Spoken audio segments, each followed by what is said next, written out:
Hello అండి. Welcome back. ఈరోజు మనం సింపుల్గా ఎలాంటి మసాలాస్ యూజ్ చేయకుండా బేచా ఫ్రై ఎలా ప్రిపేర్ చేసుకోవాలో చూద్దాం. సో దీనికి ఫస్ట్ కడాయి పెట్టుకొని స్టవ్ ఆన్ చేసుకొని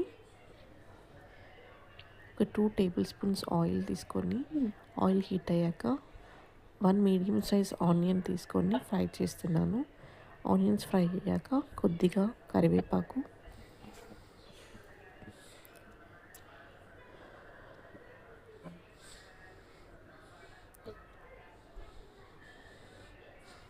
ఒక 1 టీ స్పూన్ అల్లం వెల్లుల్లి పేస్ట్ వేసి ఫ్రై చేసుకొని మనం తీసుకున్న బేజాన్ని అందులో వేసుకొని ఫ్రై చేసుకోవాలి. ఇప్పుడు కొద్దిగా పసుపు వేసుకొని ఇది కొంచెం ఫ్రై చేసుకోవాలి. ఇది ఒక 50% ఫ్రై అయ్యాక కొద్దిగా సాల్ట్, ఒక 1 టీ స్పూన్ కారం తీసుకొని ఫ్రై చేసుకోవాలి.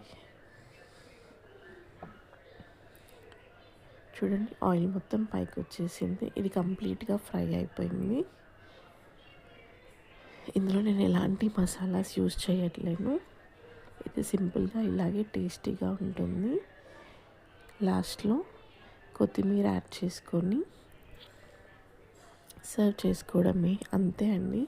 ఎంతో సింపుల్గా టేస్టీగా ఉండే బేజా ఫ్రై రెడీ అయిపోయింది. Thank you for watching.